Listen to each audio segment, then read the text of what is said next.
Bayangkan, seorang ibu tua berpegangan pada bibir sumur, tubuhnya gemetar, matanya memohon ampun. Tapi di hadapannya, justru sang menantu, wanita yang selama ini ia percaya, dengan wajah dingin mendorong tubuh renta itu ke dalam lubang maut. Jeritannya menghantam langit.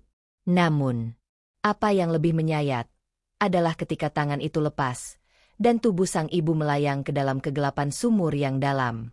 Sementara pelaku keji itu malah lari dengan mobil mewah hasil uang haram. Apa sebenarnya yang terjadi? Bagaimana seorang menantu bisa tega melenyapkan ibu dari suaminya sendiri? Namun sebelumnya, bagi yang beragama Islam, mari tinggalkan sholawat di komentar, agar sholawat ini menjadi saksi kita di akhirat kelak. Jangan lupa juga like dan share cerita ini ke teman ataupun keluarga terdekat kita, untuk membantu menyebarkan dakwah Islam dalam bentuk cerita. Semoga Anda mendapatkan pahala yang setimpal karena sudah subscribe, like, komen dan membagikan cerita ini. Sekarang mari kita lanjut ke ceritanya. Desa Sukarame adalah desa kecil nan asri di kaki bukit, tempat orang-orang saling mengenal dan hidup rukun. Di tengah-tengah desa itu, berdirilah rumah megah bergaya semi modern, mencolok di antara rumah-rumah papan sederhana. Itulah rumah keluarga Camat Suryo dan istrinya, Bu Rahayu. Warga menyebut mereka keluarga terpandang. Wajah Bu Camat sering muncul di spanduk kegiatan desa, selalu tampil elegan dengan mobil mentereng dan pakaian mewah. Ibu-ibu PKK memujinya, anak muda mengidolakannya, seolah-olah beliau adalah simbol kesuksesan seorang wanita desa yang berhasil naik kelas sosial. Namun, di balik senyumnya yang manis dan tutur katanya yang sopan, Bu Rahayu menyimpan ambisi dan kesombongan yang jarang diketahui banyak orang.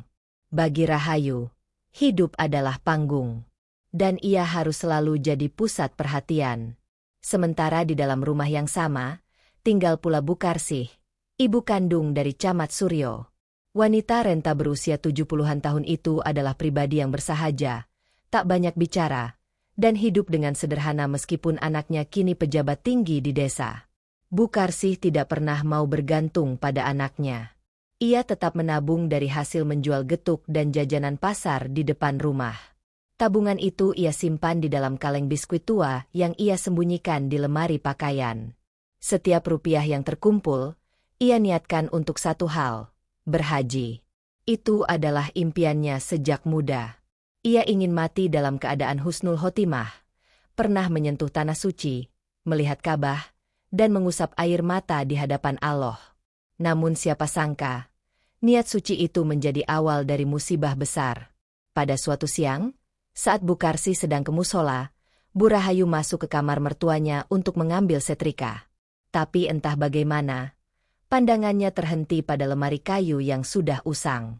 Di dalamnya, ia menemukan kaleng biskuit warna biru yang berat saat diangkat. Rasa penasaran membawanya membuka isi kaleng tersebut. Dan di sanalah, matanya membelalak. Uang tunai berikat-ikat, rapi terlipat dalam pecahan besar. Mulutnya ternganga, sementara pikirannya langsung dipenuhi rencana. Sebanyak ini cuma disimpan di rumah? Sayang banget. Harusnya bisa jadi sesuatu yang lebih berkelas, bisik Bu Rahayu dalam hati. Sejak hari itu, ambisinya bangkit. Uang itu bisa jadi jalan untuk membelikan mobil baru yang lebih mewah dari mobil tetangga seberang, yang baru saja membeli Fortuner dari hasil proyek desa. Ia tak terima nama orang lain lebih sering disebut-sebut ketimbang dirinya. Tapi bagaimana caranya? Sore harinya, ia mendekati Bu Karsih di dapur. Dengan senyum yang dibuat-buat manis, ia mengajukan permohonan. "Mamah, boleh pinjam uang yang Mamah tabung? Buat sementara saja, suami saya sedang butuh tambahan dana buat operasional kerja. Nanti saya ganti 100%. Insya Allah." Bu Karsih terdiam. Ia menatap menantunya, mencoba menilai kejujuran dari sorot matanya. Tapi sayang, hati seorang ibu selalu ingin percaya. "Kalau memang darurat, ya sudah, ambil saja dulu," jawab Bu Karsih lirih, dengan senyum pasrah. Di saat itulah, sebuah janji dilanggar, dan azab perlahan mulai menulis takdirnya. Hari-hari setelah uang itu berpindah tangan, Bu Camat Rahayu tampak lebih bersinar dari biasanya. Langkahnya di kantor kecamatan semakin mantap. Senyumnya lebih lebar. Ucapan dan sikapnya penuh percaya diri. Tapi semua itu bukan karena keberhasilan kinerja atau prestasi. Semuanya bermula dari lembaran rupiah yang telah ia genggam, yang bukan miliknya. Tabungan haji Bu Karsih kini sudah berpindah menjadi uang muka mobil baru. Mobil lama yang sebelumnya ia banggakan sudah tak lagi membuat tetangga melirik. Maka ia datangi showroom, membawa suaminya yang tidak banyak bicara, dan menandatangani surat pembelian sebuah Pajero Sport hitam metalik. 1 minggu kemudian, mobil itu datang diantar ke rumah. Warga berkumpul di depan gerbang untuk melihat. Anak-anak kecil bersorak kegirangan. Ibu-ibu menahan decak kagum. Wah, mobil baru ya, Bu Camat. Luar biasa. Gak heran sih, Bu Camat memang keren dari dulu. Puji-pujian itu seperti bahan bakar yang membakar ego Rahayu. Ia mengangkat dagu, mengangguk sambil tersenyum tipis, seolah mobil itu buah dari kerja keras dan dedikasinya untuk rakyat. Tak satu pun orang tahu bahwa mobil itu berdiri di atas impian suci seorang ibu tua yang ingin menyentuh tanah haram. Tak satu pun yang tahu bahwa Pajero mewah itu telah menelan harapan puluhan tahun yang disisihkan dari menjual jajanan keliling. Bu Karsih hanya bisa menatap dari balik tirai kamar. Ia mengenali mobil itu. Warna hitamnya mengilap. Plat nomornya masih sementara. Ia tahu, itu bukan mobil dinas. Bukan mobil operasional kantor. Itu mobil pribadi. Jangan-jangan, dari uang tabungan haji itu, pikirnya, perasaan tak nyaman mulai menyusup di dada. Malam itu, ia duduk sendirian di ruang tamu, menatap sajadah yang belum dilipat. Bibirnya bergetar melantunkan istighfar. Wajahnya menunduk dalam, seolah sedang bicara diam-diam dengan Allah. Allah. Kalau memang aku belum pantas ke rumah MU, aku ridho. Tapi kalau ini ujian, kuatkan aku menanggungnya. Gumamnya sambil menyeka air mata dengan ujung kerudungnya. Beberapa minggu kemudian, Bu Karsih memberanikan diri menyapa menantunya. Suaranya lembut, tak bernada curiga. Ia hanya ingin memastikan. Ia hanya ingin tahu, kapan uang itu bisa kembali, agar ia bisa mulai mengurus pendaftaran haji yang nyaris tertutup. Namun, saat itu terjadi, bukan jawaban lembut yang ia dapatkan. Pagi itu, Bu Camat sedang duduk di teras sambil menyeruput teh hangat. Ia sedang berbicara lewat ponsel, tertawa kecil saat menyebutkan, konvo ke Bandung pakai Pajero. Bu Karsih menghampirinya dengan langkah pelan. Ia duduk di kursi sebelah dan berkata pelan, Rahayu. Soal uang tabungan haji kemarin, Mamah boleh tanya, kira-kira, kapan bisa mulai dikembalikan? Kalau ada sebagian dulu pun tidak apa. Wajah Bu Camat langsung berubah. Telepon dimatikan. Gelas teh diletakkan. Matanya menatap tajam. Mamah kok seperti nggak percaya sama saya. Sih? Baru juga sebentar udah ditagih-tagih. Apa Mamah pikir saya mau bawa lari uang itu? Mamah gak bilang begitu. Nak, cuma Mamah perlu tahu saja. Biar Mamah bisa rencanakan lagi. Rencanakan? Jadi Mamah pikir saya gak bisa diandalkan. Begitu. Nada suaranya meninggi. Sontak suasana rumah menjadi dingin. Bahkan burung di atap pun mendadak berhenti berkicau. Bu Karsih tertunduk. Hatinya tercabik. Ia tak menyangka. Niatnya untuk bertanya malah dianggap sebagai tuduhan. Ia hanya ingin kejelasan, tapi yang ia terima adalah amarah dan hinaan. Maaf, Rahayu, Mamah tidak bermaksud apa-apa. Namun kata maaf itu tak berarti. Bu Camat berdiri dari kursinya, menghentakkan kakinya, lalu masuk ke dalam rumah tanpa sepatah kata. Suaminya, yang sejak tadi duduk di ruang tengah, mendengar semua percakapan itu. Tapi seperti biasa, ia hanya diam, pura-pura tidak tahu. Bu Karsih kembali ke kamarnya. Tangannya bergetar saat membuka sajadah. Air matanya jatuh satu persatu. Di dalam doa malamnya, Ia tak meminta uang kembali. Ia hanya berdoa agar menantunya diberi hidayah. Tapi langit saat itu terasa gelap. Seolah Allah pun sedang murka melihat betapa suci niat ibadah bisa diinjak-injak demi sebuah gengsi. Apa yang akan dilakukan Bu Camat setelah ini? Malam merayap pelan ke rumah Bu Camat. Di dalam kamar kecil di pojok rumah, Bu Karsi duduk bersandar pada dinding, menggenggam tas kain lusuh berisi sisa uang dagangannya. Matanya menatap kosong ke arah langit-langit. Ada sesak yang tak bisa ia jelaskan. Dadanya berat, bukan karena usia, tapi karena beban hati yang makin hari makin menggumpal. Setiap malam, ia menghitung ulang lembar demi lembar uang recehan yang masih ia kumpulkan dari hasil berjualan. Tapi berapapun yang ia hitung, angka itu tak pernah mendekati apa yang dulu pernah ia serahkan pada Rahayu. Ia merasa berdosa. Bukan karena meminjamkan uang, tapi karena menghalangi langkahnya sendiri menuju rumah Allah. Seharusnya dulu Mamah tahan, seharusnya Mamah tidak terlalu percaya, ucapnya lirih, seakan menegur dirinya sendiri. Setiap kali melihat mobil Pajero hitam terparkir di halaman, dadanya seperti ditusuk ribuan jarum. Ia bukan iri, bukan juga dendam. Tapi hatinya terlalu lemah untuk menampung semua kenyataan bahwa uang yang ia kumpulkan selama belasan tahun kini hanya menjadi kendaraan gengsi. Bu Karsih mulai sering terbangun tengah malam. Ia bangun dengan tubuh berkeringat, napas tersengal, dan mata sembab. Ia memimpikan Ka'bah, memimpikan dirinya duduk di padang Arafah, membaca istighfar sambil memeluk Al-Quran. Tapi selalu saja mimpi itu terputus oleh suara teriakan atau tangisan dari dalam batin. Beberapa kali ia mencoba menyibukkan diri kembali dengan membuat kue, membuka lapak kecil di halaman, atau menjahit serbet untuk dijual. Tapi tubuhnya sudah terlalu renta. Kakinya sering kram, tangannya gemetar.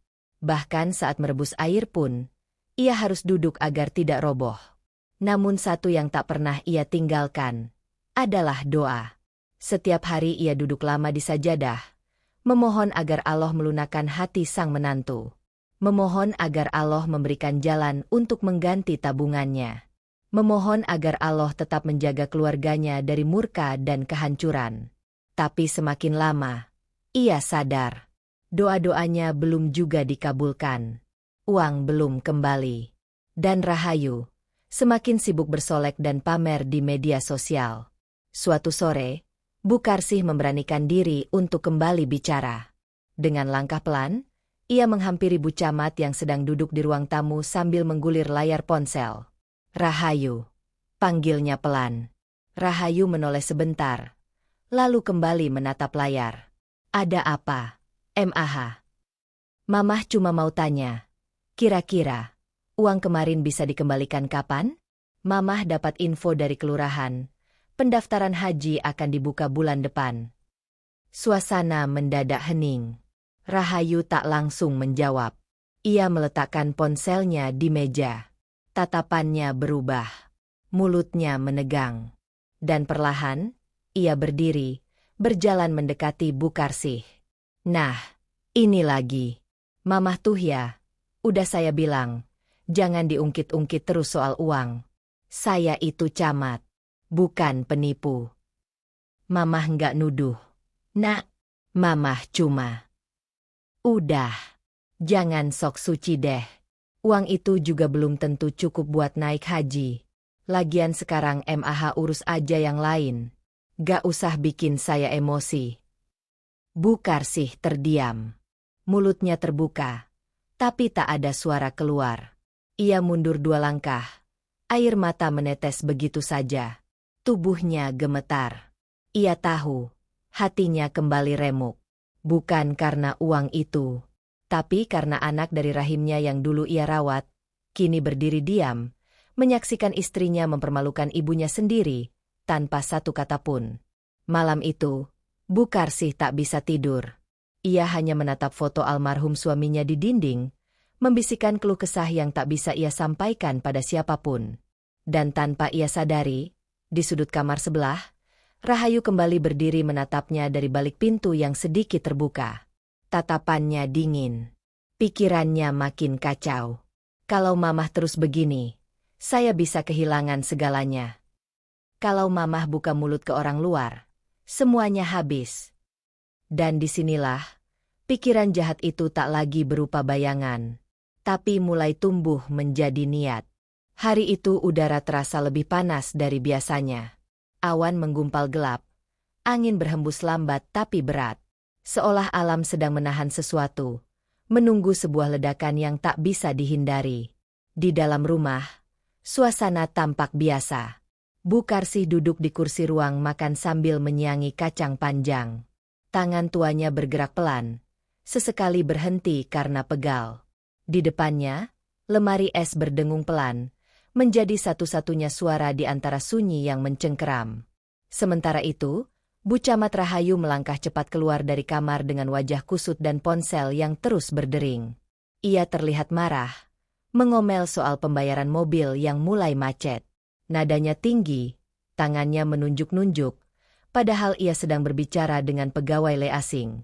Kalau gak bisa mundurin jatuh tempo, ya udah, mobilnya saya kembalikan aja sekalian, teriaknya sambil menekan tombol tutup telepon. Ia duduk di sofa dengan napas naik turun. Wajahnya memerah. Dan di saat itulah, suara lembut dari arah dapur kembali memecah kesabarannya yang menipis. Rahayu. Maaf Mamah ganggu. Soal uang itu, Mamah barusan dapat kabar. Pendaftaran haji akan dibuka 2 minggu lagi. Mamah sudah diminta datang ke kantor kelurahan. Kalau bisa, Mamah minta sedikit saja dulu. Untuk uang muka. Rahayu berdiri mendadak. Kursi tempat duduknya hampir terbalik. Matanya melebar. Nafasnya memburu. Apa? Mamah tagih lagi. Astagfirullah. Mamah ini kenapa sih? Mau nyeret-nyeret saya ke neraka? Bu Karsih terpaku. Tubuhnya kaku. Astagfirullah. Rahayu. Mamah gak bermaksud.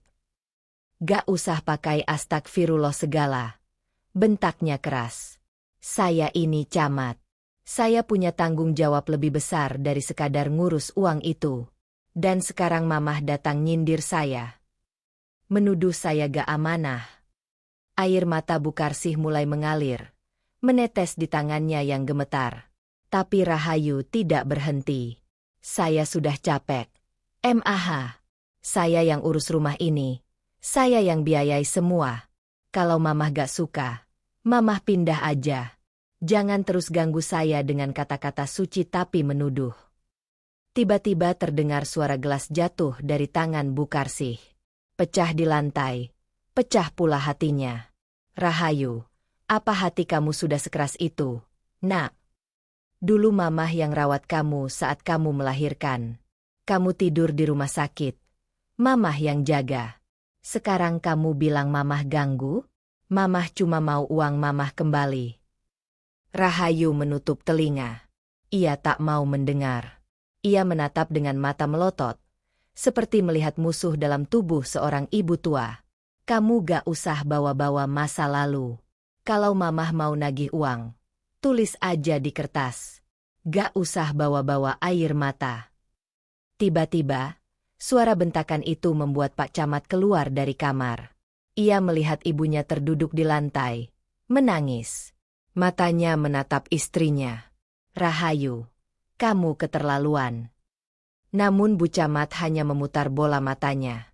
Pak, kamu juga jangan sok bela-bela Mamah. Semua ini karena dia terus campuri urusan rumah kita. Pak Camat mendekati ibunya, mengangkat tubuh ringkih itu ke kursi. Ia menunduk, tak berkata apa-apa, hanya menghela napas dalam. Sore itu, rumah terasa seperti ladang ranjau. Tak ada yang bicara. Hanya tangis lirih dari kamar Bu Karsih, dan suara kipas angin tua yang terus berputar seperti memutar ulang semua dosa yang tak ingin diingat. Malamnya, Bu Camat termenung sendiri di ruang keluarga. Tatapannya kosong ke arah halaman belakang. Sumur tua berdiri di sana, tak terpakai. Diam. Tersembunyi. Tiba-tiba, pikirannya kembali dibisiki oleh suara halus yang ia kenal. Kalau Mamah terus begini, kamu bisa kehilangan jabatanmu. Kehilangan semua citra yang kamu bangun selama ini. Kalau dia buka suara ke warga, kamu habis. Dan saat itulah, tatapan mata Bu Camat mulai berubah. Tidak lagi marah. Tidak lagi kesal. Tapi kosong. Datar. Seperti telah sampai pada satu keputusan. Satu langkah lagi. Dan iblis sudah siap menuntun tangannya. Malam itu datang dengan kelam yang berbeda. Angin berhembus lebih dingin dari biasanya. Daun-daun kering berjatuhan dan terdengar suara jangkrik bersahutan. Seolah alam pun bersiap menjadi saksi atas dosa yang akan segera dirancang. Bu Camat Rahayu duduk sendirian di dapur. Lampu redup menggantung di atasnya. Tangannya menggenggam gelas teh yang sejak tadi tidak ia minum. Tatapannya menembus jendela kecil yang mengarah ke halaman belakang. Di sanalah, sumur tua berdiri. Sunyi, nyaris terlupakan. Pikiran Rahayu melayang ke percakapan terakhir dengan mertuanya. Tangis Bu Karsih, raut wajah suaminya yang kecewa, dan kata-kata, "Kamu keterlaluan," masih terngiang seperti gema dalam rongga dadanya. Tapi bukan penyesalan yang tumbuh, melainkan rasa terancam. Kalau ibu itu terus bicara ke orang-orang, "Habislah aku, habislah semua yang sudah kubangun," bisik Rahayu dalam hati, seperti sedang berdiskusi dengan sisi tergelap dirinya. Ia berdiri, pelan-pelan melangkah ke belakang rumah. Tak dinyalakan lampu. Hanya cahaya bulan separuh yang menyelinap lewat celah atap. Ia berjalan tanpa alas kaki, kakinya menginjak tanah lembab, langkahnya ringan, seperti bayangan. Sampai akhirnya ia berhenti di depan sumur tua. Batu-batu di sekelilingnya mulai ditumbuhi lumut. Tali timbanya sudah kaku, dan tutup kayunya digeser pelan oleh tangan Rahayu. Ia mengintip ke dalam, gelap, dalam, dan sunyi. Seperti lubang neraka yang menganga, menunggu korban pertama. Rahayu menunduk, mendekatkan telinganya. Tak ada suara. Hanya gema hampa dari dasar sumur. Tapi dalam pikirannya, ia mendengar sesuatu. Di sini, tempat yang sempurna, tanpa jejak. Napasnya berat, tangannya gemetar. Tapi bukan karena takut, melainkan karena rencana itu mulai terasa nyata. Keesokan harinya, Rahayu bertingkah seperti biasa. Ia membuatkan teh untuk Bu Karsih, bahkan menawarkan pijatan untuk kaki tuanya. Suaranya lembut, senyumannya manis, seolah kemarahan kemarin tak pernah terjadi. Tapi matanya tidak bisa menipu. Terlalu tenang. Terlalu datar. "Mamah mau bantu Rahayu nyuci baju di belakang?" tanyanya sambil tersenyum. Bu Karsih mengangguk kecil. Ia tak menyangka, setelah pertengkaran hebat, Rahayu kembali mendekatinya dengan sikap lembut. Dalam hatinya, Bu Karsih merasa lega. Mungkin Allah sudah melunakkan hatinya, pikirnya polos. Mereka berjalan berdua ke belakang rumah. Matahari masih tinggi. Rahayu membawa ember, sementara Bu Karsih membawa setumpuk pakaian kotor. Suasana hening. Tak ada siapapun di rumah. Pak Camat sedang ke kantor kecamatan. Pembantu rumah sedang pergi belanja. Langkah mereka perlahan mendekati area sumur. Di dekatnya, Rahayu berhenti. Ia berpura-pura memeriksa tali timba dan berkata, "Mamah, coba lihat ke dalam sumur deh. Kayaknya airnya keruh. Padahal biasanya jernih." Bu Karsih mendekat tanpa curiga. Ia menunduk, mengintip pelan-pelan. Dan tepat saat itu, Rahayu berdiri tepat di belakangnya. Tangannya mulai naik. Langkahnya mundur satu. Tubuhnya bersiap mendorong. Namun tiba-tiba, "Bu Rahayu!" Suara keras memecah rencana. Seorang tetangga, Bu Ros, muncul di balik pagar belakang, membawa sapu lidi dan kantong belanjaan. Matanya melebar melihat posisi mereka. Bu Karsih menoleh. Rahayu tersentak. Tangannya langsung ditarik mundur, seolah tak terjadi apa-apa. Senyum palsunya kembali terbit. "Oh, Bu Ros, lagi nyapu juga ya? Tadi saya lihat ibu hampir dorong Bu Karsih ke sumur." "Enggak kok, Saya cuma bantuin Mamah lihat air sumur. Mau dipakai buat nyuci, jawab Rahayu cepat, mencoba bersikap santai. Tapi wajahnya mulai pucat. Nadanya goyah. Bu Ros tidak berkata apa-apa lagi, hanya menatap dengan alis berkerut, lalu pergi meninggalkan halaman dengan tatapan penuh curiga. Sementara itu, Bu Karsih mulai merasa ada yang janggal. Tangan menantunya tadi sempat mendorong perlahan. Tapi ia kembali diam. Masih belum bisa percaya bahwa anak dari rahim orang tuanya bisa berniat mencabut nyawa dirinya sendiri. Dan Rahayu, dalam hatinya mulai panik. Ia tahu rencana itu hampir terbongkar. Dan satu kesalahan lagi bisa menjadi kehancuran baginya. Namun yang tidak ia tahu, azab Allah sedang menunggu, bukan di belakang rumah, tapi di jalan yang akan ia lewati. Siang itu begitu terik. Matahari menggantung tepat di atas kepala, membakar tanah dan dedaunan di pekarangan belakang rumah. Namun panasnya tak sebanding dengan bara di hati Bu Camat Rahayu. Setelah rencananya sebelumnya nyaris terbongkar oleh tetangga, pikirannya makin semrawut. Ia tahu, waktu tak bisa lagi menunggu. Ia harus bertindak.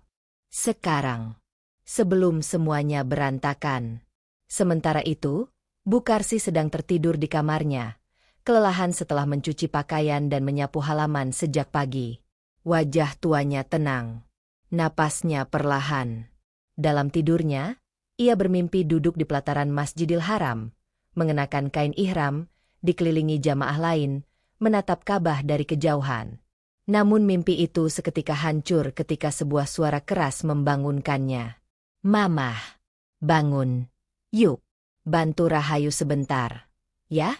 Air sumur tadi mendadak bau. Takut ada bangkai tikus. Bu Karsih membuka mata. Tubuhnya masih lelah. Tapi ia tak ingin mengecewakan. "Iya, nak. Sebentar Mamah ambil kerudung dulu." Dengan langkah pelan, Bu Karsih menyusul Rahayu ke belakang rumah. Suasana siang itu begitu lengang. Tak ada suara tetangga. Tak ada anak-anak bermain. Bahkan burung pun seolah tak berkicau. Sampai akhirnya mereka tiba di dekat sumur. Rahayu mempersilakan ibunya duduk sebentar di bangku kayu. Ia sendiri berjalan memeriksa tali timba, pura-pura memeriksa air. "Mamah, bisa bantu Rahayu nggak? Lihat ke dalam sumur. Saya takut. Tadi sempat lihat sesuatu mengambang." Bu Karsih berdiri pelan, mendekat ke bibir sumur. Namun belum sempat ia menunduk, tangan Rahayu menarik lengan bajunya dengan kasar. "Mamah, jangan banyak tanya lagi. Sekarang, diam saja," desisnya dengan suara bergetar.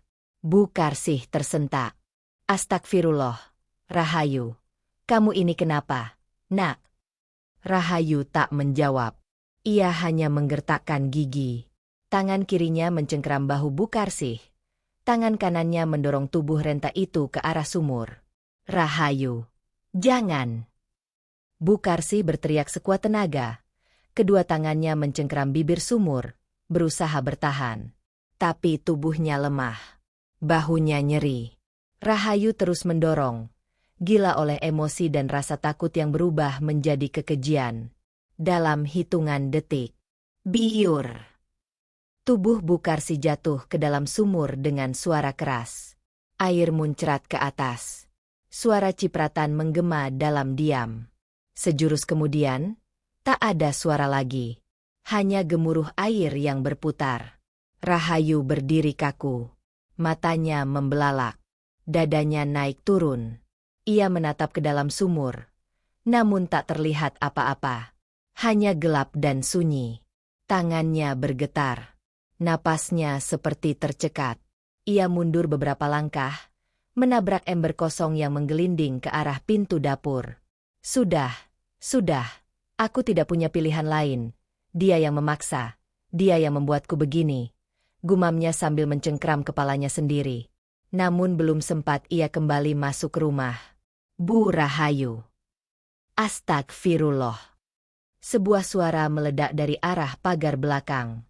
Bu Ros, tetangga yang pernah memergokinya sebelumnya, berdiri dengan wajah pucat dan mata membelalak. Ia melihat dengan jelas.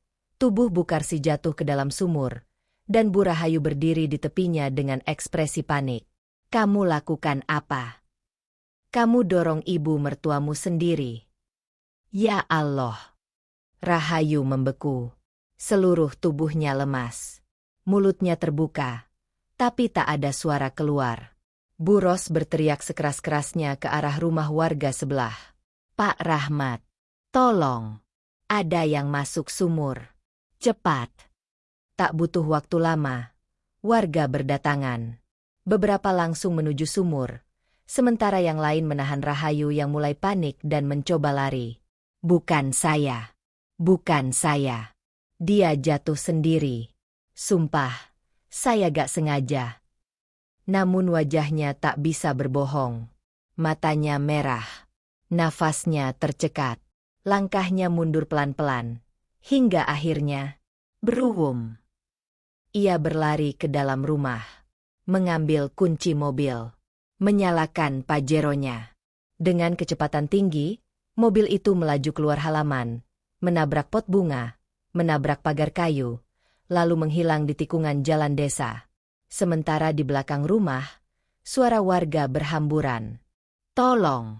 Cepat turunin tali timba." Masih ada suara dari bawah. Dan benar, suara lirih dari dasar sumur masih terdengar. "Tolong! Allah! Tolong! Tolong! Allah! Tolong!" Suara lirih dari dalam sumur itu seperti bisikan dari dasar dunia lain. Pelan, nyaris tak terdengar, tapi cukup kuat untuk menghentak kesadaran semua yang berdiri di sekelilingnya. Pak Rahmat, tetangga depan rumah yang datang tergesa-gesa setelah mendengar teriakan Bu Ros, segera memanggil warga lainnya. Tak lama kemudian, tali tambang tua diikat pada batang kayu. Salah satu pemuda nekat turun ke dalam sumur, hanya dengan senter kecil dan semangat menyelamatkan. Bukarsih masih hidup. Dia sadar. "Cepat, bantu angkat." Tangan-tangan mulai menarik tambang. Nafas ditahan. Dada semua orang berdegup. Tak ada suara dari Bu Camat lagi. Ia sudah melarikan diri dengan pajeronya. Yang tersisa di sana hanyalah luka, dan kebenaran yang akhirnya terungkap.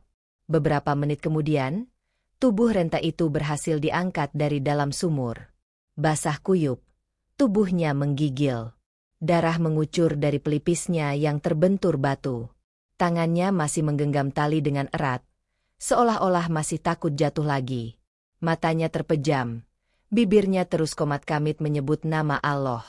"Ya Allah, terima kasih. Terima kasih kau selamatkan hamba." Warga langsung mengerubungi, mengalasi tubuh Bukarsi dengan sarung, menyelimuti tubuhnya dengan handuk, dan membawanya ke teras rumah tetangga untuk dirawat sementara. Bu Ros tak berhenti menangis. Ia menatap wajah Bukarsi dengan mata sembab. "Bu, maafkan saya.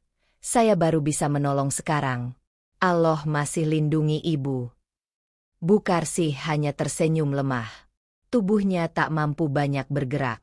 Tapi dari sorot matanya, terlihat keteguhan luar biasa. Hati yang sabar. Jiwa yang sudah siap menerima takdir apapun, bahkan kematian, tapi Allah masih memberinya hidup. Di sisi lain, Pak Camat pulang tergesa-gesa dari kantor. Wajahnya pucat saat melihat kerumunan warga di dekat rumahnya. Ia turun dari motor, melangkah cepat. Dan saat melihat ibunya dalam kondisi seperti itu, tubuhnya lemas seketika.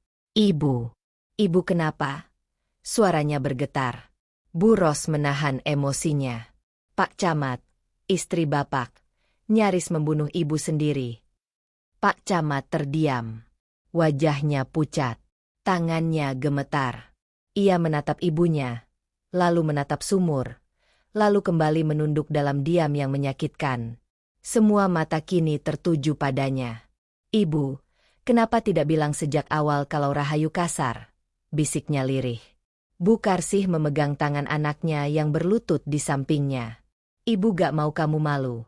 Ibu pikir Rahayu masih bisa berubah." Tapi semua sudah terjadi. Warga mulai berbisik. Mulut-mulut terbuka. Mata-mata menatap dengan amarah, dengan iba, dengan kecewa. Berita itu menyebar lebih cepat dari kilat. Seorang bucamat mencoba membunuh ibu mertuanya sendiri demi menyembunyikan hutang dan gengsi palsu.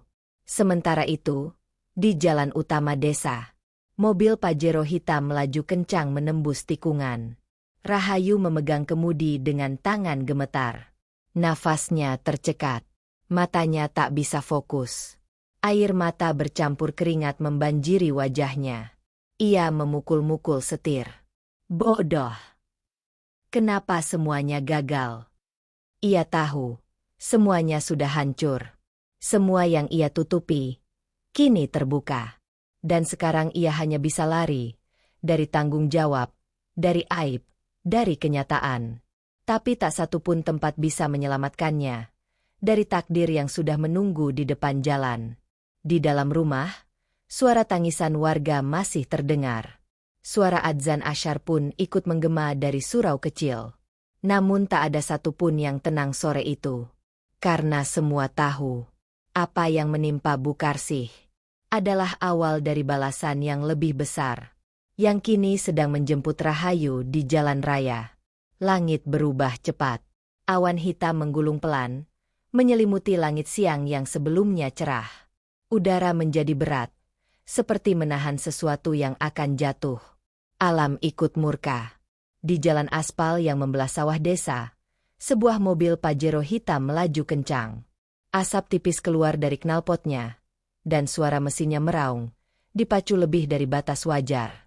Di balik kemudi, Bucamat Rahayu menggenggam setir dengan erat. Jari-jarinya basah oleh keringat. Wajahnya tegang, dan air matanya tak berhenti jatuh. Semua ini salah mamah, salah mamah. Kalau dia gak terus maksa, aku gak akan sampai begini, katanya berulang-ulang seperti orang linglung. Di belakangnya, suara sirene warga yang mengejar sudah tak terdengar. Tapi di dalam kepalanya, ribuan suara berputar tak karuan. Suara jeritan Bukarsih, suara tetangga, suara Pak Camat, dan suara hatinya sendiri yang mulai dihantui penyesalan. Ia melirik kaca spion. Tak ada siapa-siapa. Ia merasa aman. Tapi rasa aman itu justru membuatnya semakin takut. Ia tahu, ia bukan lagi menantu, bukan lagi istri camat, bukan lagi perempuan terhormat. Ia sekarang pelarian dari dosa. Gak boleh pulang, gak boleh kembali. Semua pasti akan memenjarakan aku, menghancurkan aku, desisnya. Tiba-tiba, hujan turun. Rintik kecil yang berubah deras dalam hitungan menit. Jalanan menjadi licin, pandangan mengabur. Wiper mobil bekerja keras menghalau air. Tapi pikiran Rahayu sudah tak lagi stabil. Ia membelokkan mobil ke jalan tikus. Jalan yang sepi, jalan yang jarang dilewati warga. Ia berharap bisa mencari tempat aman, menyusun rencana, atau mungkin melarikan diri selamanya. Namun saat ia melewati tikungan yang dipenuhi pohon-pohon tua, krek, terdengar suara mengerikan dari atas. Pohon besar yang sudah tua dan rapuh, dengan akar menggantung lemah, tiba-tiba tumbang dengan kecepatan tak terduga. Braak! Duar! Pohon itu jatuh tepat di atas kap mobil Pajero. Cabang besar menghantam kaca depan, menembus hingga ke dalam. Bagian atap mobil penyok, kacanya pecah berhamburan. Suara klakson menjerit sendiri, memekakan telinga. Tubuh Bucamat terjepit setir. Darah menetes dari keningnya. Ia tak sadarkan diri sejenak, lalu terbangun dalam rasa sakit yang tak bisa digambarkan. Kakinya tidak bisa digerakkan. Tangannya mati rasa. Matanya terbuka, menatap atap mobil yang ringsek, lalu turun ke arah kakinya yang tertindih dashboard. Ia mencoba berteriak, namun suara tak keluar. Ia mencoba bergerak, tapi tubuhnya tak bisa digerakkan. Langit menumpahkan hujan lebih deras. Petir menyambar di kejauhan. Aroma lumpur dan daun basah memenuhi udara. Mobil mewah yang dibeli dari uang tabungan suci, kini menjadi kandang penderitaan yang tak bisa ia hindari. Beberapa menit kemudian, warga yang mengejarnya menemukan mobil itu. Mereka menerobos hujan, mencoba membuka pintu mobil, memanggil-manggil namanya. Bu Rahayu, bisa dengar kami? Tubuh Bu Camat masih di sana. Matanya terbuka, tapi tak ada ekspresi. Nafasnya lemah. Ia sadar, tapi ia tak bisa menjawab. Petugas medis datang. Mereka membongkar pintu dengan alat pemotong, mengangkat tubuh Rahayu yang sudah tak bisa berdiri. Dan saat dimasukkan ke dalam ambulans, seorang perawat berbisik lirih pada dokter di sampingnya. Sepertinya tulang punggungnya patah. Kemungkinan besar lumpuh. Dan disinilah akhirnya. Rahayu, yang dulu berdiri tinggi di atas gengsi dan ambisi, kini hanya bisa terbaring tak berdaya. Tubuhnya hancur, dan seluruh harga diri yang ia bangun runtuh dalam sekejap. Ia ingin meminta maaf, tapi lidahnya keluh. Ia ingin bangkit, tapi tubuhnya mati rasa. Ia hanya bisa menatap langit yang basah, sementara suara sirene mengantarkannya ke rumah sakit, bukan sebagai pejabat, tapi sebagai wanita yang dilumpuhkan oleh dosa dan keserakahannya sendiri. Langit sore itu bergemuruh hebat. Kilat menyambar dari arah barat, menyobek-nyobek awan yang menggantung rendah. Hujan turun deras, seperti tangis langit yang menyaksikan kezaliman manusia. Di tengah jalanan kecil yang berlumpur, mobil Pajero hitam itu kini ringsek tak berbentuk, tertimpa batang pohon raksasa yang tumbang tanpa ampun. Tubuh Bu Camat Rahayu terjepit di dalamnya. Ambulans telah datang, dan para medis bekerja cepat membongkar sisa-sisa puing kendaraan, mengangkat tubuh perempuan yang pernah dihormati satu desa. Tapi kini, ia hanya seonggok tubuh yang tak bisa bergerak. Di dalam ambulans, wajah Rahayu pucat, napasnya sesak. Satu tangannya bergerak lemah, menggenggam udara. Tapi kakinya dingin. Tak terasa. Mati rasa. Bu, ibu bisa dengar saya? Tanya seorang perawat. Rahayu membuka mata, menatap ke langit-langit mobil ambulans. Pandangannya kosong. Air hujan masih menetes dari rambutnya. Tubuhnya dibalut selimut darurat. Tapi tak ada kata yang keluar dari mulutnya. Ia hanya menangis, tanpa suara. Sesampainya di rumah sakit, dokter segera melakukan pemeriksaan. Röntgen, scan, tes saraf. Semuanya dilakukan dengan cepat. Sementara di luar ruang UGD, Pak Camat datang terburu-buru, wajahnya penuh luka batin. Ia baru saja mengantar ibunya pulang dari rumah tetangga, dan kabar tentang kecelakaan istrinya tiba seperti petir di siang bolong. Dok, gimana keadaan istri saya? Dokter hanya menggeleng pelan. Kami sudah lakukan tindakan terbaik. Tapi, ada kabar buruk. Pak Camat menahan napas. Tulang belakang bagian bawah patah parah. Sistem sarafnya rusak. Istri Bapak kemungkinan besar tidak akan bisa berjalan lagi selamanya. Tubuh Pak Camat seperti kehilangan tulang. Ia terduduk di kursi tunggu, wajahnya tertutup tangan.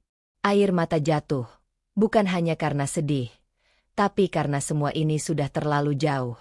Sementara itu di ruang perawatan, Rahayu hanya bisa terbaring.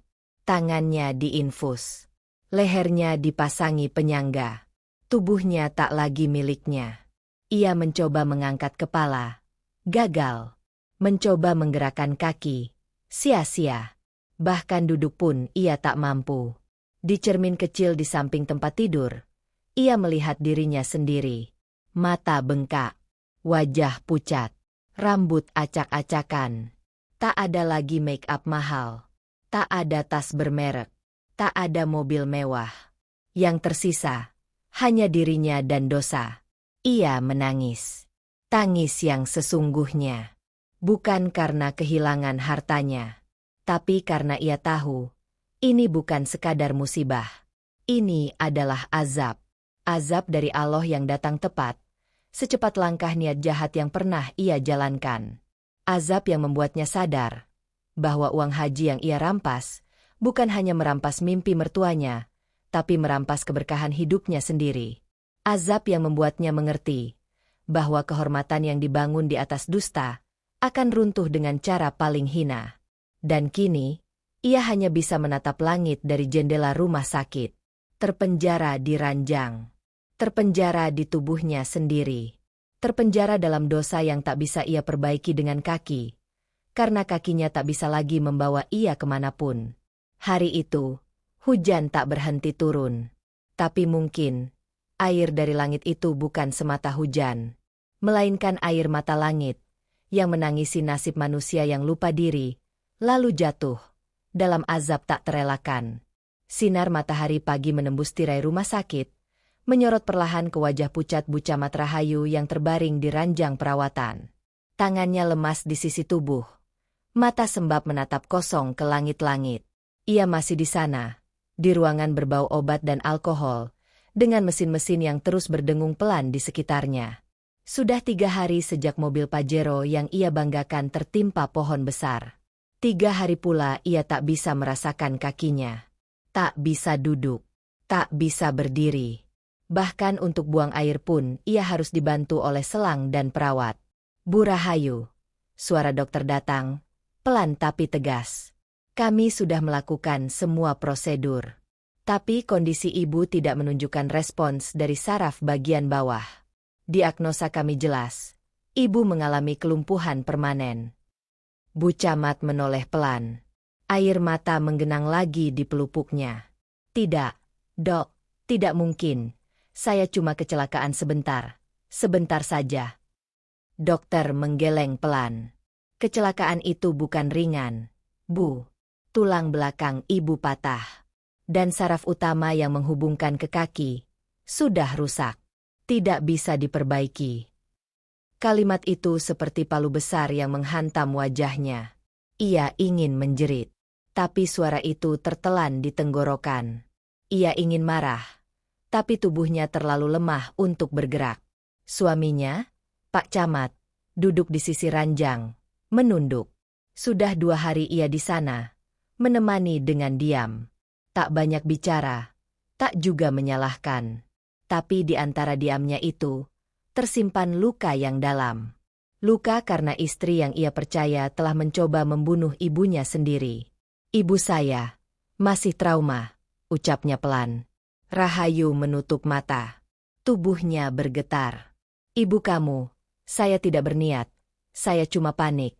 Saya takut. Bisiknya lirih, nyaris tak terdengar. Pak Camat hanya menatap, tak menjawab. Ia berdiri, menarik napas panjang, dan keluar dari ruang perawatan. Rahayu kembali sendiri. Selama berhari-hari, tidak ada yang menjenguk kecuali suaminya. Tidak ada rekan kerja. Tidak ada ibu-ibu PKK. Tidak ada yang datang membawa bunga atau buah tangan. Ia dulu dielu-elukan, dihormati, dikagumi. Kini, tak ada satupun yang ingin disebut dekat dengannya. Citra yang ia bangun selama bertahun-tahun runtuh dalam satu siang. Nama baiknya tercoreng, harga dirinya sirna. Bahkan Bu Ros, tetangga yang menyaksikan perbuatannya, kini jadi saksi utama jika kasusnya naik ke ranah hukum. Setiap malam, ia menangis sendirian. Menatap langit lewat jendela. Kadang berharap malam tak berakhir, agar ia tak perlu melihat wajah-wajah yang mengingatkannya pada kesalahan. Suatu pagi, seorang perawat muda datang, hendak mengganti posisi tubuhnya agar tidak terluka karena terlalu lama berbaring. Saat tubuhnya digeser, rasa nyeri menjalar dari punggung hingga leher. Tapi tak ada rasa apapun dari pinggang ke bawah. "Perih ya, Bu?" tanya perawat itu lembut. Rahayu tak menjawab. Hanya air mata yang kembali mengalir. Karena ia tahu, sakit itu adalah pengingat bahwa ia masih hidup. Tapi tak bisa kemana-mana. Tak bisa lari. Tak bisa sembunyi dari kenyataan. Dan malam itu, untuk pertama kalinya, ia benar-benar bicara pada Allah. Dengan suara pelan. Dengan hati penuh retak. Dengan tubuh yang tak bisa lagi sujud. Allah, kalau ini balasan MU, aku terima. Tapi jangan ambil nyawa Mamah. Biarkan aku saja yang kau hukum. Tangisnya pecah dalam sepi. Ia tahu, sudah terlambat untuk mengulang. Tapi belum terlambat untuk menyesali. Namun penyesalan itu hanya bisa ia bawa dalam hati. Karena tubuhnya kini hanya bangkai yang masih bernyawa. Di pagi yang sama ketika Rahayu terbaring lumpuh di rumah sakit, rumah sederhana di sudut desa Sukarame kembali ramai. Tapi kali ini, bukan untuk meratapi kesedihan, melainkan menyambut pulangnya seorang wanita tua yang telah diselamatkan Allah dari lubang kematian. Bu Karsih duduk di bangku kayu tua di depan rumah, mengenakan kerudung putih bersih dan daster batik yang rapi. Wajahnya masih pucat, namun sorot matanya tenang. Di sekelilingnya, warga silih berganti datang, bukan membawa cemoohan, tapi membawa empati. Bu Karsih, alhamdulillah ibu selamat ya. Ibu hebat. Allah masih lindungi orang-orang baik. Anak-anak kecil berlarian di halaman, ibu-ibu membawakan makanan dan buah tangan, sementara pemuda masjid mengantar sembako hasil donasi dari warga sekitar. Semua orang tahu apa yang terjadi. Semua orang tahu siapa pelaku sebenarnya. Tapi tak satu pun kata kasar keluar dari mulut Bu Karsih. Ia hanya menjawab semua dengan kalimat yang pelan, tapi dalam. Yang penting Mamah masih bisa hidup. Berarti Allah masih ingin Mamah memperbaiki diri. Pak Camat berdiri di belakang ibunya, menjaga tanpa suara. Wajahnya masih sulit tersenyum, tapi kali ini ia tak ragu untuk menunjukkan siapa yang lebih pantas dihormati, ibunya sendiri. Di dalam hatinya, ia mulai menyusun keberanian untuk mengambil keputusan yang selama ini ia tunda. Tak ada lagi yang bisa disembunyikan. Aib rumah tangganya telah terbuka. Tapi dari semua luka itu, ada satu pelajaran besar yang tak bisa dibeli dengan pangkat, jabatan, atau mobil mewah, harga dari kesabaran. Bu Karsih yang selama ini diperlakukan seperti pembantu, kini didudukan di kursi paling terhormat di rumah itu. Ia yang dulu sering menangis diam-diam, kini justru menjadi sumber ketenangan bagi warga yang datang. Banyak yang mencium tangannya, banyak pula yang meminta maaf karena dulu pernah mengabaikannya. Di antara para tamu, datang pula utusan dari kantor kelurahan membawa kabar. Bu Karsih, kami tahu soal uang haji ibu. Banyak warga desa yang ingin membantu. Kami sudah urunan. Semoga ini cukup buat daftar tahun depan. Bu Karsih tercekat. Tangannya menutup mulut. Matanya berkaca-kaca. Ya Allah, Engkau ganti semua luka ini dengan kemuliaan. Ia menggenggam map berisi formulir pendaftaran haji. Bukan karena uang yang membuatnya terharu, tapi karena rasa dihargai, rasa dicintai, yang selama ini hilang dari rumah sendiri. Beberapa hari kemudian, namanya tercatat resmi sebagai calon jamaah haji tahun depan. Warga satu desa bersorak. Bahkan kepala desa ikut hadir saat pemberangkatan administrasi. Bu Karsih kembali tersenyum. Tapi kali ini, senyumnya bukan senyum pasrah, melainkan senyum penuh syukur. Karena meski tertolak dan nyaris terbunuh, ia tetap dipeluk oleh takdir yang baik. Sementara itu, di rumah sakit, Rahayu melihat semua itu dari layar televisi kecil di sudut ruang perawatan. Wajah ibunya tersorot kamera lokal. Warga menyalami. Suaminya berdiri mendampingi. Bahkan spanduk kecil bertuliskan, "Doa untuk Bu Karsih," terbentang di pagar musola. Rahayu menangis. Tapi bukan tangisan lega, melainkan tangisan hancur. Karena semua kehormatan yang dulu ia rampas, kini kembali ke tangan yang berhak. Tangan yang dulu ia caci, ia dorong ke dalam sumur, dan nyaris ia binasakan. Dan tubuhnya masih tetap diranjang. Tak bisa bangun, tak bisa mendekat untuk meminta maaf. Hanya bisa menatap dari kejauhan, dengan hati yang sudah terlambat untuk utuh kembali. Di masa lalu, nama Bu Camat Rahayu selalu disebut dengan kebanggaan. Ia menjadi panutan bagi ibu-ibu PKK, tampil anggun dalam acara desa, dielu-elukan di media sosial desa sebagai simbol perempuan sukses dan modern. Tapi hari ini, nama itu justru menjadi bahan pergunjingan, perbincangan yang diiringi geleng kepala dan air mata kecewa. Dulu saya kira beliau itu wanita teladan, bisik Bu Minah di pasar. Siapa sangka, tega sama ibu mertuanya sendiri. Tak butuh waktu lama untuk berita itu menyebar ke seluruh pelosok. Bahkan wartawan lokal datang meliput dari luar daerah. Mereka menyorot dua sisi kehidupan. Seorang ibu tua yang tabah dan diselamatkan Allah, dan seorang menantu pejabat yang tersandung dosa besar. Keduanya tinggal serumah, namun tak lagi saling memandang. Nama Camat Suryo pun ikut tercoreng. Meski ia tidak terlibat langsung, masyarakat melihatnya sebagai lelaki yang diam saat ibunya dihina, dan lambat bertindak ketika kebenaran terungkap. Ia pun akhirnya mengajukan pengunduran diri dari jabatannya. Lebih baik saya mundur, daripada terus dihujat, katanya dalam konferensi kecil di kantor kecamatan, dengan wajah yang lesu dan mata yang tak sanggup menatap kamera. Rahayu, sementara itu, terkurung di kamar perawatan kelas 2. Tak lagi ada karangan bunga. Tak ada foto-foto selfie di Instagram dengan caption penuh motivasi. Tak ada tepuk tangan. Tak ada panggilan, Bu Camat. Ia kini hanya dikenal sebagai perempuan yang mendorong ibu mertua ke sumur. Bahkan beberapa keluarganya pun mulai menjauh.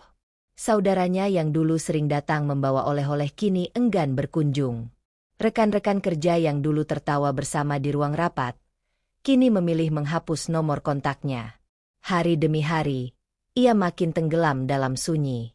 Yang menemaninya hanya kursi roda, selang infus, dan rasa bersalah yang terus menghantui. Ia menulis surat permintaan maaf untuk Bu Karsih, tapi tak pernah berani mengirimkannya.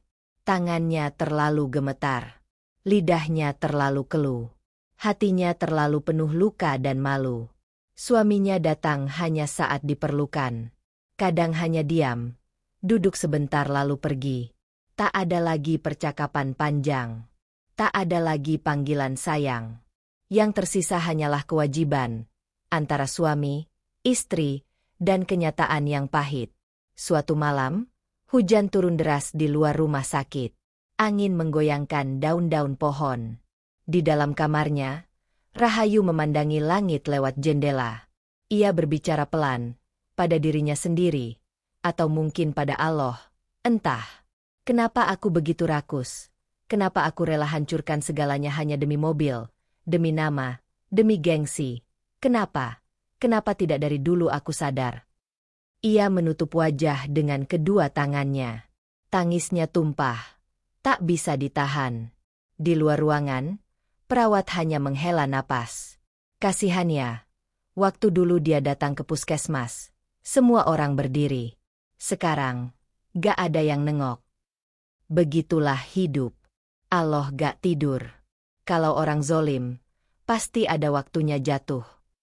Dan memang, nama Bu Camat Rahayu telah jatuh. Jatuh jauh, lebih dalam dari sumur yang dulu hendak ia jadikan kuburan. Ia masih hidup, tapi tak lagi dihormati. Ia masih bernapas, tapi tak lagi berarti bagi banyak orang. Ia masih bisa melihat, tapi hanya untuk menyaksikan bagaimana dunia membalikan wajahnya dari dirinya. Dan semua itu, bukan karena siapa-siapa, tapi karena dirinya sendiri. Waktu berjalan seperti biasa. Musim berganti, panen datang dan pergi. Desa Sukarame kembali tenang. Tapi satu nama, tak pernah lagi disebut dengan kebanggaan. Ia menjadi peringatan. Ia menjadi kisah yang disampaikan dari mulut ke mulut, bukan sebagai inspirasi, melainkan sebagai pelajaran. Rahayu, perempuan yang dulu duduk di barisan depan acara protokoler, kini duduk kaku di kursi roda, mengenakan selimut tipis dan baju lusuh.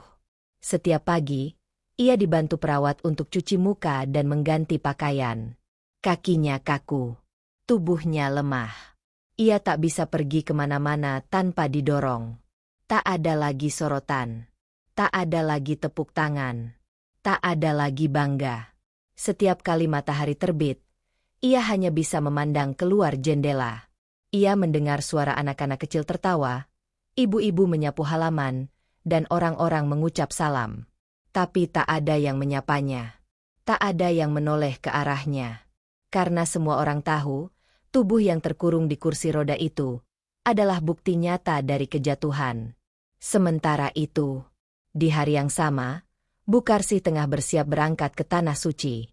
Warga desa mengantar hingga ke lapangan depan masjid. Ibu-ibu menyalaminya, mencium tangannya, mendoakan dengan sungguh-sungguh. Tak sedikit yang meneteskan air mata, karena tahu perjalanan itu adalah jawaban dari puluhan tahun sabar, luka, dan doa yang tak henti-henti. Bu Karsih melangkah dengan tertatih, tapi senyumnya merekah. Di dalam hatinya, ia tahu Allah melihat semuanya. Ia tak pernah membalas keburukan dengan kebencian. Ia hanya diam, bersabar. Dan hari ini, Allah membalasnya dengan kemuliaan.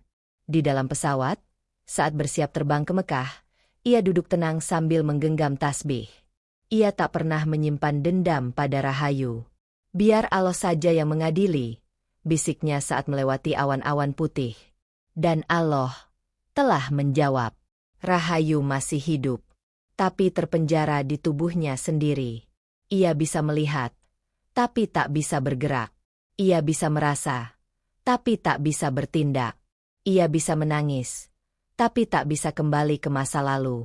Ia adalah bukti bahwa karma tidak selalu datang dengan kilat dan guntur.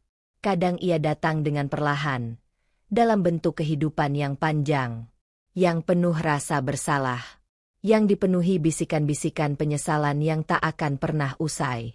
Dan kisah ini pun tersebar. Anak-anak desa yang tumbuh besar mengenal dua nama. Bu Karsih, wanita tua yang sabarnya membuka pintu surga. Dan Bu Rahayu, menantu durhaka yang tertimpa azab dalam hidupnya sendiri. Karena dalam hidup, tak ada yang bisa menyembunyikan kejahatan dari langit. Tak ada yang bisa berdiri tegak di atas dosa. Dan tak ada kehormatan yang bisa dibangun dengan menjatuhkan orang yang lebih tua. Karma itu nyata, dan ia datang pada waktunya.